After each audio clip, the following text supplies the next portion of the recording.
What's going on out there, everybody? Bushcrafters, leather benders, or apprentice leather benders, whatever we want to say here. This is Diomedes Industries coming to you with hopefully a full video on how to do a basic pouch sheath for bushcrafting, for a knife, for whatever you're building it for. I'm going to be talking as I continue to work here. What I've got is this is about maybe a half of a single shoulder that I've got left. I'm not even sure what part of the animal. I believe this is part of the shoulder.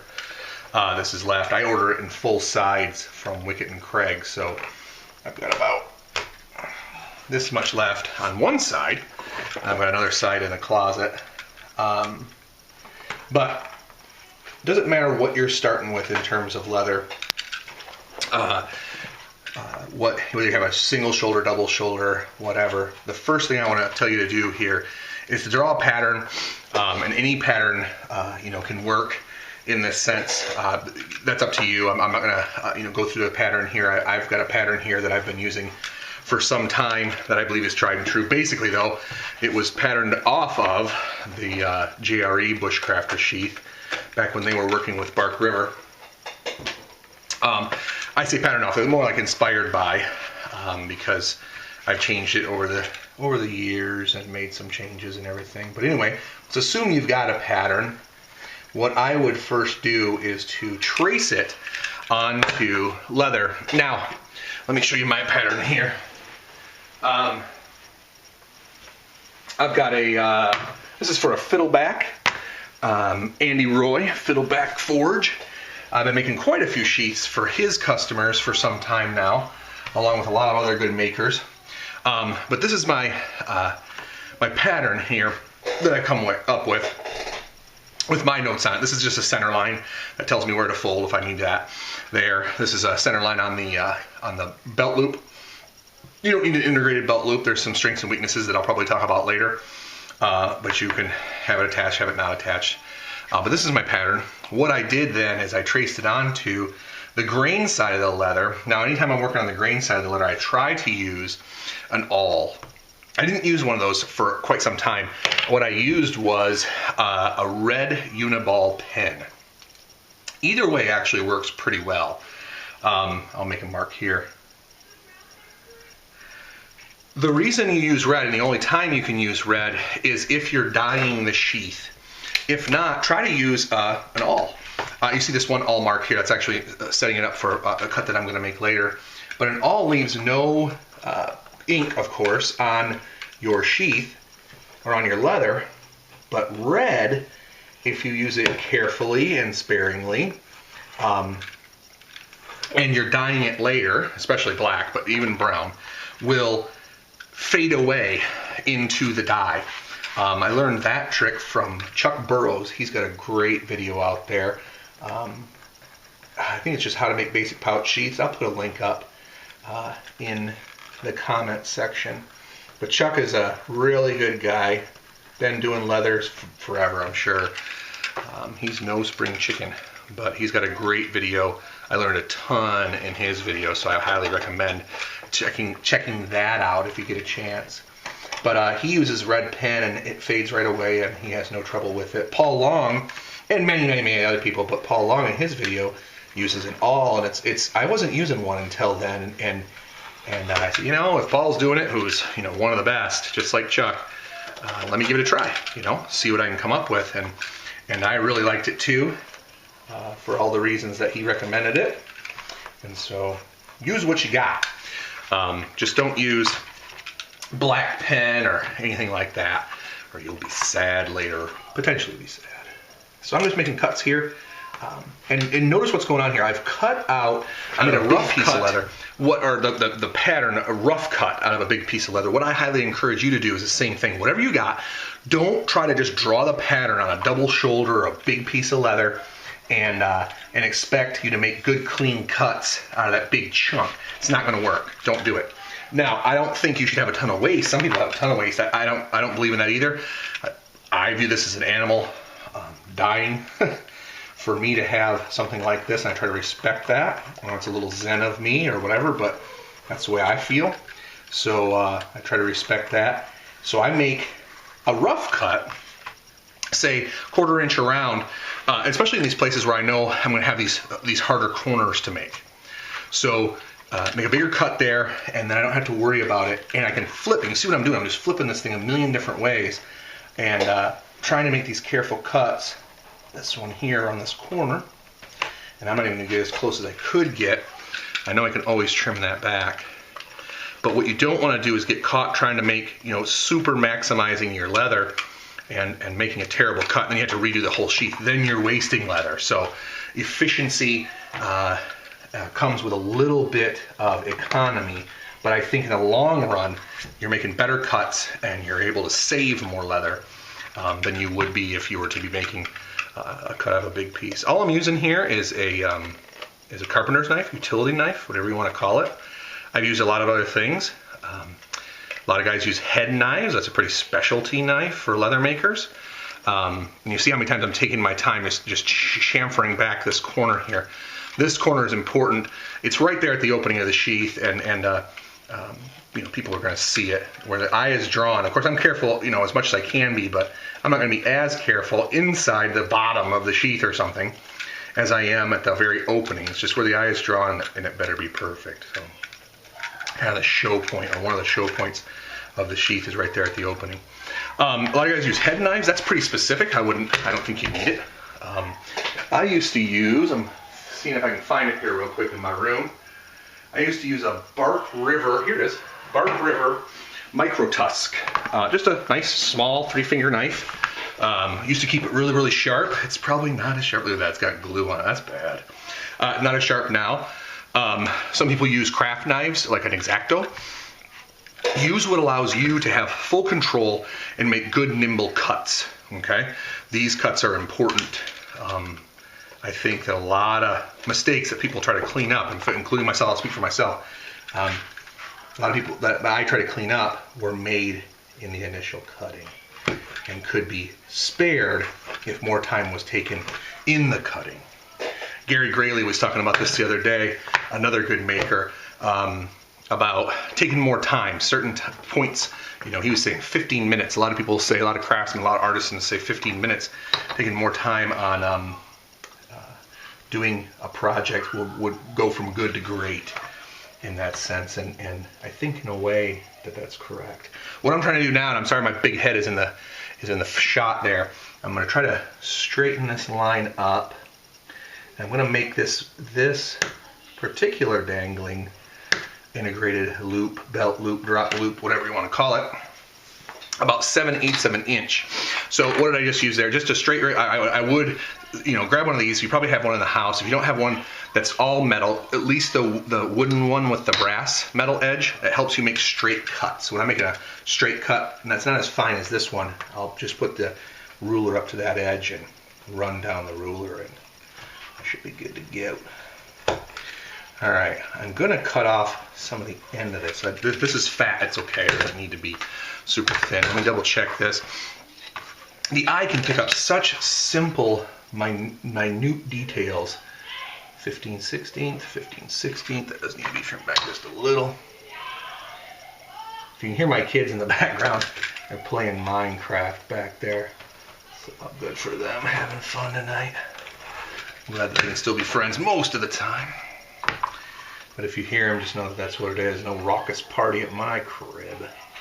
All right, so I've got that. Now, I am making this to fit various Andy Roy bushcrafting type knives. I know what this fits. I'm looking for a wooden mock-up that I have made for, where are you?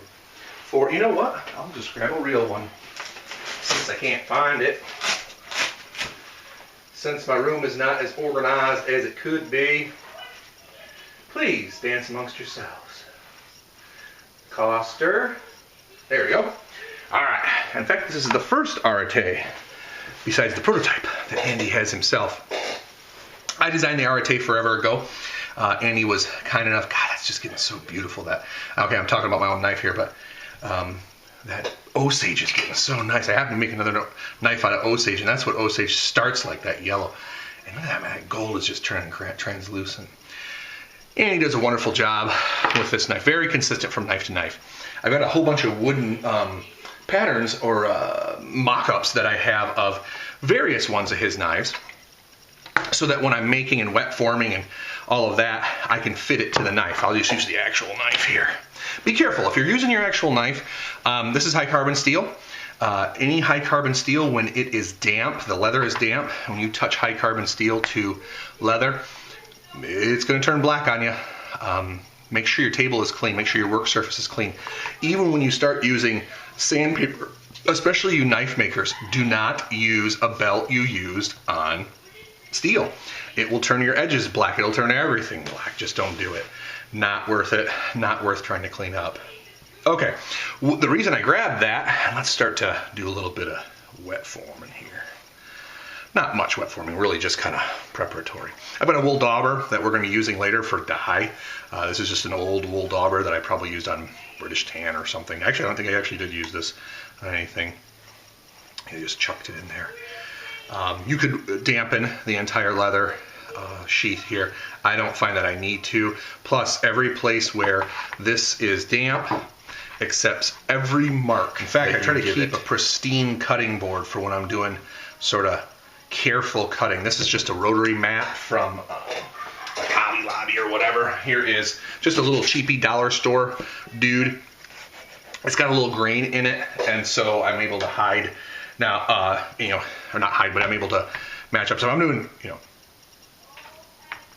rough side cuts. I'm going to use this bead up, cut up board. This is just a simple kitchen cutting board that's lost part of itself. It, yeah, we won't talk about that. That was the cutting board incident of 2013. But let's see here. A little bit more dampness. You just use a cutting board, but know that if I were to put this down and put pressure on it, all those cuts are going to show up in my leather. And see how pristine that leather is? Again, Wickett and Craig just produces such great leather. Now, you have to order it in big pieces. So I order it a side at a time or a back at a time. Backs are a little bit more expensive, but you only get leather that you can use. With a side, you're going to get belly leather, cheek leather, stuff like that that you either need to use for something else. I use it for welts, so I don't have to worry about that. But I'm only adding a little bit of water here to get this to bend around that corner, you know, a little more easily. This is 8 to 10 ounce leather in oak, which is basically a natural. But oak actually, you know, veg tan by the way, not English bridle, not any of that stuff. Although I know English bridle is good for its own stuff and even sheaths, but you just using it for my application, telling you what I got here. Okay, so we've got this sheath. You see how that kind of matches up. If it doesn't, adjust it. You know, this is not this is not diamonds. You can make a lot of adjustment as you go here. It's a pretty big wide sheath. This is going to be a Arate double stitch, I think. So I'm just laying this knife in here, making just a look, just taking a look at it. I'm going to end up having that right about there. You need about 1.5 fingers to 2 fingers. I bevel down my pouch sheaths there to get that finger in here, and this will make sense later. Let's say it's going to be about here. Now, the reason I did that is so I can fold this over and see where I need to cut my little strap here. So I just lined that up basically.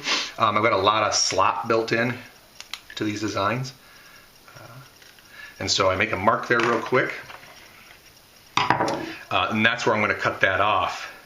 I guess I was going to cut it there. I'm going to cut it a little bit longer this first time, and maybe I'll end up shortening it up. All right, now, how to make this cut. There's a million different ways. Simplest. Get yourself an inch and a half washer. Get a bunch of different ones. This is an 1.5 inches. And what you can do is simply lay that washer there. I learned this trick from Nigel from Armitage Leather. Check that guy out. Man, old school, but he is on when it comes to hand stitching, all that stuff. Great guy. I don't know him personally, but I know his YouTube channel. I'll link you down there at the bottom. Anyway, lay that on there. Draw a little half moon with your red pen. Cut that out. Done. Okay, that's simple, and that can be any design that you want. I tend to use a English strap cutting end. This tool is expensive. This is like 30 bucks, 40 bucks. You do not need it. Scrap it if you don't. I make a lot of these, so one of these tools when it was on sale at Tandy made sense. But it makes an end that looks like that, basically, when it's cut. That's actually a little off, but so I'm going to make this cut here. What I need to do is measure and get the halfway point of the leather. So I'm at 15/16. Half of 15/16 is 7.5. All right, so that has been marked. So we're ready to make this punch. So we just got to line this up. This is an 1.5 inch strap cutter. I make belts and stuff like that. So as long as you're careful and you line this up and you have the same relief on both sides and you're in the middle, you will get the same result. Use a big whack-it hammer here. Sorry about the shaking in the camera. That's actually a maul, 2-pound maul. You don't need that either. Pick up one of these from Harbor Freight for like whatever, $2, $3, $4. Put the hardest end on there and you got a nice 1-pound dead blow. Would be a really other wise thing to buy. See that? One cut and there sits my strap, put away, 30 bucks. If you're only making one sheath, that's a really stupid buy. So you don't need it, don't do it. And that looks good, that looks pretty pristine. All right, so what do we've got thus far? We've cut out a big rough cut out of the leather. We took our time. We carefully cut out the pattern to our leather. We double checked it to make sure it's fits and everything. What you're going to figure this out is on your own, but I'm checking this relief here to make sure I've got enough room once I throw a welt in it that will close and make good stitches. After a while you just come to know this, but pattern making is really important. A book to pick up that you can get at Tandy is The Art of Making Leather Cases, Volume 1 by Al Stolman. And he goes through how to make patterns and everything like that in so much more detail that it just really isn't necessary for me to go into that detail right here. Because I have no clue what you're making and you just end up making stuff that looks like mine. And you might want that, but in most cases you don't. You want to make it yours, so by all means do that. All right, so we got this bent around the corner. We cut this primarily, preliminarily, I should say. That's a long strap. That can be a really long drop loop. It can be a lot of different things. I'll probably end up cutting that again, but for right now, it can work like that. We bent this around. We double checked some things. The next thing that we need to do is to help this bend inside the sheath. Now, check it out. We've got, when we're bending this around the sheath here, with this big fat handle, right, on both sides, that needs a lot of leather, a big wide berth to bend around. But then we drop down to 1/8 of an inch, or, in some cases, 3/32 or something like that. You don't need as much leather, and in fact, it kind of looks goofy to have a big fat bend. It's not going to touch anything. It just kind of looks weird, and it's not going to close right, especially with a single welt. See the gaps there? Let me grab this. See the gap there? That's never going to close. I don't care how hard you stitch that. It's just not going to work. So what you need to do is to take away a little bit of material from the inside here. We're using 8 to 10 ounce leather, which is 1/8 thick. That's fat leather. That's really thick. The gunslinging belts, those big cop belts. You see those cops that can barely sit down. It's meant to be just worn standing. Those are 10 to 12 ounce. So you're almost using that fat of leather. Here, we need to remove a little bit of this flesh side here. The flesh side is the rough side on leather. This is grain. This is flesh. Okay. Notice also, I'm off topic here a little bit, but when I chose leather, I got this leather, and see how nice that is. I mean, it's hard to tell between the grain side and the flesh side. If you're looking at leather at a place and it's all rough and beat up, hand pick it. Find the most pristine outside, flesh side, grain side, most pristine flesh side. All right, so we're gonna set our knife in here basically where it's gonna be when it rests, about right there. And I got quite a bit to take off here on this sheath, but again, I'd have a little bit extra so that I'm not making stupid cuts and ruining the entire thing. I'll mark just really quickly with my red pen there, basically where the handle and the knife blade meet, because what I want to do is I want this portion from here down to have some material removed from it so that it bends around the corner of your sheath more quickly, more easily, I should say. And that will make sense here in just a minute. So now that I've basically marked that, I'm going to pinch it, get my good center line. That's why I mark that center line on my thing. I'm going to drop it in there, see that, make sure that seats itself right halfway. And I'm going to make a couple of passes to have a light line, even if it doesn't draw. I basically got where the middle part of this line is drawn on my sheath. Okay. Now, everything in leather, almost everything is done with the leather just a little bit damp. It's almost like the rule of thumb is, when in doubt, dampen it, you know. I don't want that. I want this. I'm going to put quite a bit of pressure on the spine of this, so I want a pristine cutting board. Now, I'm hopefully not going to cut into the cutting board. No cut. I'll use this side. So this is a V-gouger. From Tandy. It's adjustable. I've got it adjusted to the right depth, which in this case will probably be a little under a 1/16, about half the leather I'm going to take a V gouge out of. You don't need one of these. If you're careful, man, you'd have to have good hands. You can draw a V down here and just cut it out. I'll tell you what I used to use. I used to use a barrel sander on a Dremel tool, and let's say that was about this size. Just a little barrel sander. You know, talking about that little guy. If you do, hopefully you do. And I would just kind of run a channel out of there as careful as I could, straight a line as I could, taking my time, nice clean workspace, and then, you know, testing it. And as soon as it started getting around that corner, boom, that was enough. But a V-gouge will make the job a lot simpler, especially if you're going to make even more than one of these. They're not that expensive. Craft Tool V-gouger. You can get it at Tandy, you can get it on Amazon.com. That might be a little deep. In one pass, I'll probably end up taking that depth, but oopsie poopsie. There we go. Almost everything in leather gets dampened. It's a good rule of thumb. It makes cutting easier. It makes a lot of stuff easier. You'll see me constantly reaching for that dauber and dampening the edges, dampening this, dampening that. Now we're going to make sure that that is at the midpoint here. And it's a little off. I thought it was getting squirrely there at the end, which is no big deal.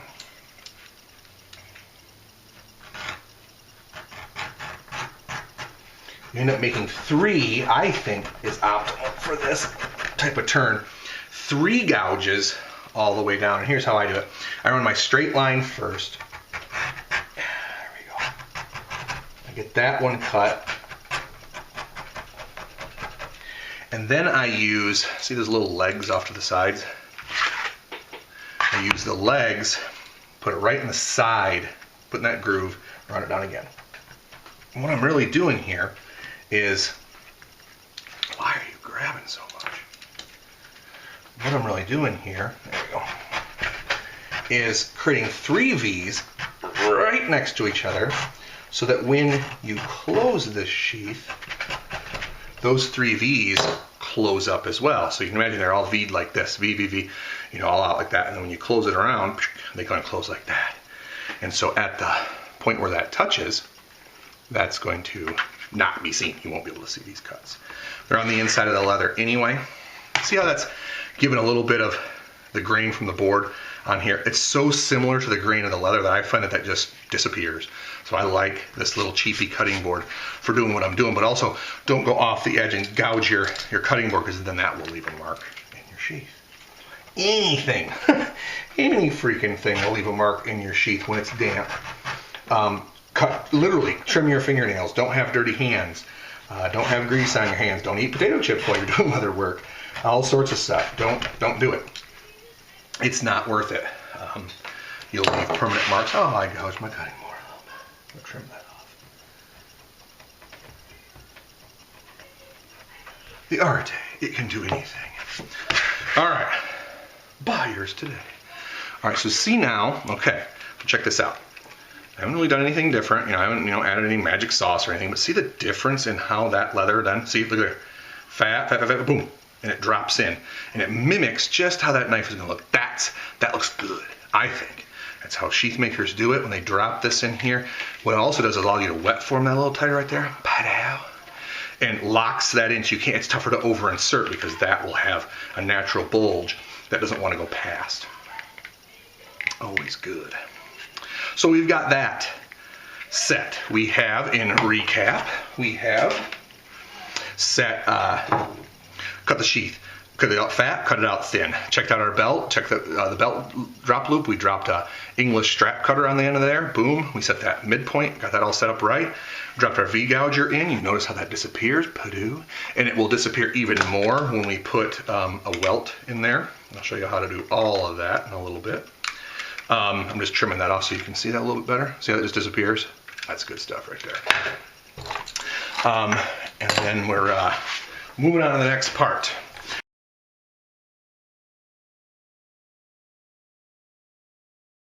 Now, these can go in, a certain amount can be changed in order. I do mine in different order, probably different order from sheath to sheath in a certain way.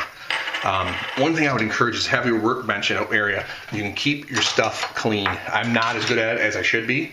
I don't know if anybody is, but nothing worse than trying to find the right tool and it gone, she gone, no bueno. That drives me beanies. So just dampening the sides really briefly because I'm about ready to edge this. Again, dampen, dampen, dampen, not wet, not soaked, not cased. It's just not necessary at this point. Just dampening the edges real quick, just the edges, because I don't want everything else to get soggy on me, so that I can use an edge beveler. This is a number 2 edge beveler. This is what I would get. Again, Tandy, Amazon, a lot of other places. A number 1 might be also valuable, but I've only ever used a 2. I would use a 1 now and again. I've got a 3, never used it. So they're based on how big your leather is. 8 to 10 ounce tends to use a 2, and anywhere right around there tends to use a 2. It's just a little U-shaped kind of guy. They also come straight. Doesn't matter which one you get. I like the U-shaped ones a little bit better. It's going to bevel off the edge of your leather. Now, these tools all do have to be stropped, sharpened. The edge beveler I put on the edge of my strap, and I draw it backwards, or else I'd be beveling my strap here. A couple of passes is all it probably needs. I've got a strop bat from JRE here that has 3 different types of stropping compound for my knives and everything else. If you don't have one of these, take a little bitty piece of extra leather on the grain side. Put a little bit of jeweler's rouge on there, jeweler's compound. That'll sharpen right up for you. All right, let's see how we do. Very nice, very smooth. See how that takes the edge off? Comes up through that little groove right there. You'll see a longer strip right here. Now we're not going to run this all the way to the edge. We're going to stop, in fact, quite a bit short, right about here. The reason for that is we're going to glue a welt in to the sheath, and I'll tell you about those reasons in a little bit, or why we're doing that. And that welt's going to be something like this. And so it's going to be flat on flat when glued together, so you want that to have no seam. You don't want it to be glued here, and you can see that gap. It just looks tacky. It doesn't look good. So stay away from that for right now. We can always, take a little bit more material off as we need to. Pretty hard to put material back on without it looking like duty. It's a technical term in the leather trade. Duty. Do-do. I know where my kids get it now. Because their dad makes these dumb jokes. We're just beveling all these edges carefully, making sure we're getting all that off. Edge beveler is hard to do without. They're not too expensive. I suppose you could do it with just sandpaper and things like that, and you'll see how we do sandpaper and edging later. But it isn't easy. This is just fast. And you see how the flesh side just comes right off a little bit easier. Excuse me, grain side. Cuts a nice strip off of there.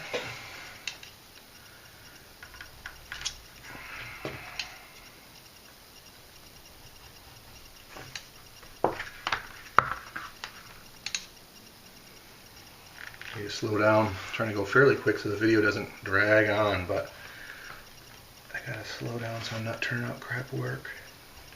It's just not worth it. Your name's on this thing, or it should be. If your name is, if there's no maker's mark on your sheath, man, that's telling you something away. It's the only advertisement I have. Someone flips that sheath over and sees my maker's mark. Hey, who made that? Diomedes Industries did. I got it on Blade Forums or whatever. That's where you're going to get your business. If that's your name, that's about all you got. Alright, so we're getting close there. That shows you really quickly how to do edge beveling. Back in the rack she goes. And we're going to clean those edges up a lot more as time goes on. What I want to do is mark the welt here really quickly, and then I can clean those up. Then I will do some initial burnishing here on these edges. That's a little uneven, I can tell. Right there. Yep.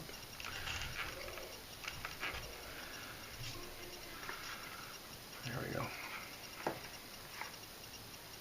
Much better. We'll do some initial burnishing there, and that just sets us up to do a really good burnishing later. Probably not a necessary step, but I like to do it. All right, so got our sheath dropped in, or our knife dropped into our sheath, I should say. About there is where we want her. Yeah, I'm gonna take some off that belt loop. Not much though. I'm gonna remark that again. I bet you it's gonna come right back to that first mark that I made. It's usually your first thought that's your best. We'll leave that for now. All right, so that's about right. Now, I'm going to carefully lay this sheath down. Set it to where the knife is going to be when this sheath is closed. So I'm going to kind of rotate that around, make sure it can close, or we'll get relatively close, and carefully open this sheath back up. Now this is a bit unnecessary in my case because I know exactly what I'm building. But in your case, it's nice to see where everything is going to sit when it's done. Quick line here then, around the blade. And this just tells me exactly where this blade is going to sit, or pretty much right on where this blade is going to sit when this sheath is done. So that's pretty much within, give or take a little, where that's going to sit. That gives me a ton of room. That's a ton of room. Way too much room. Even with a double stitch. So I can take a little bit off of this. You're also going to see me do this quite a bit where I'm just double and triple checking. And I'll stand a little higher than that, but not much.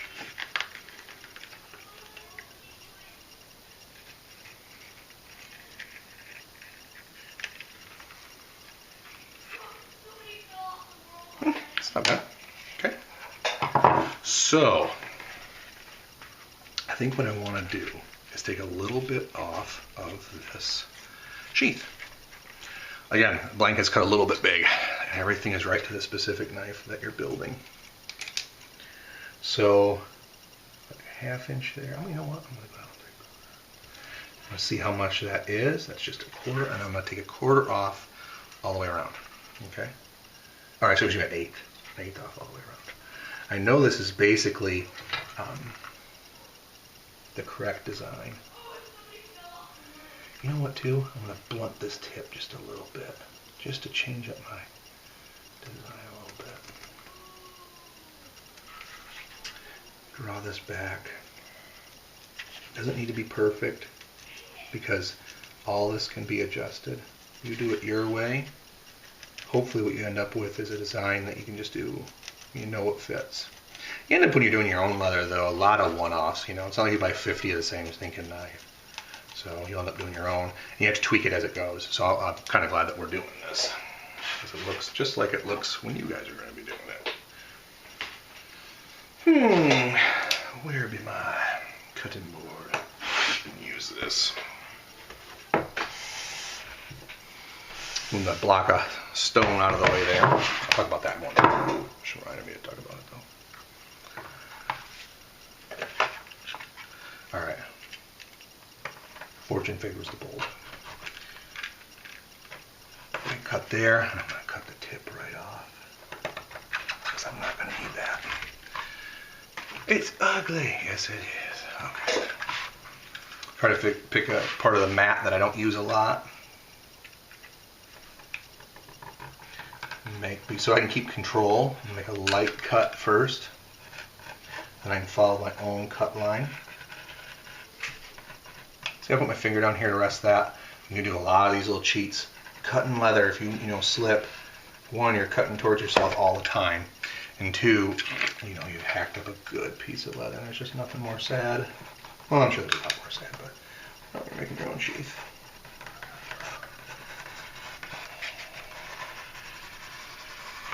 Okay. Once you've done a couple of lines like that, usually you can pull that open a little.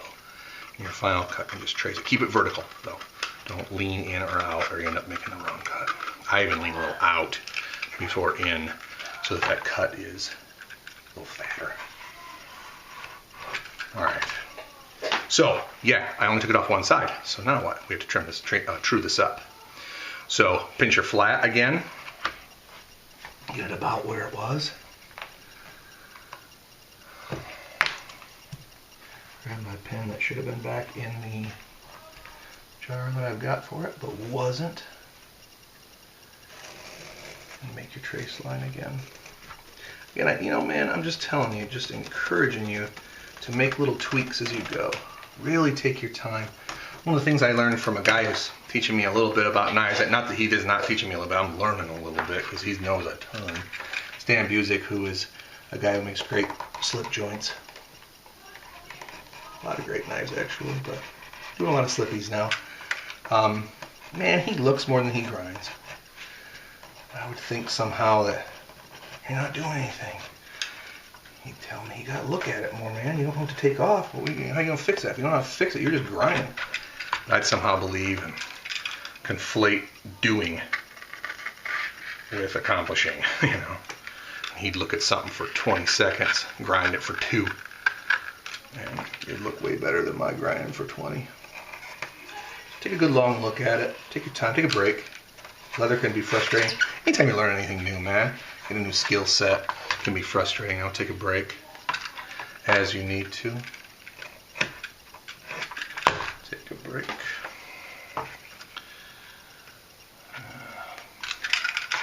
These don't need to be super true to each other. They should be pretty close, and I'm going to make them really close for this video. But I end up running this on a belt sander, to make it perfectly flat to each other. All right, let's now drop our knife back in here again. Yeah, that, in my opinion, is a much more svelte design on a sheath. It's still, it's still plenty fat. So it's a thick-handled knife, and he makes thick-handled knives.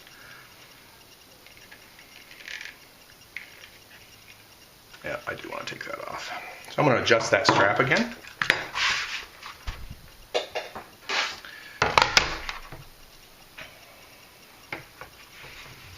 Always going to mark this midway line. I've made so many mistakes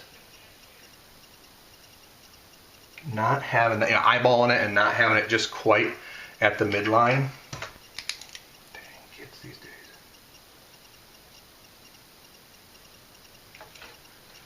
So I want to make sure I can see that line. Hey, look. Oh, I'm going to try to put it back. It goes here. Strap punch. Big whammer hammer. The whammer. Yeah.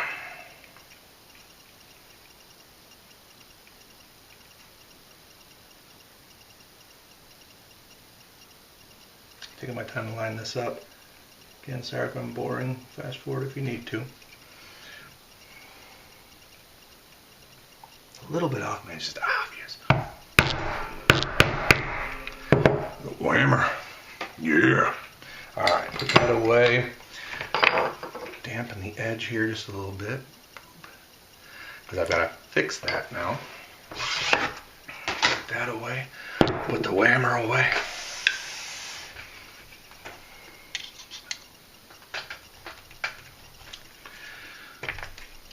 Edge bevel that, edge bevel that.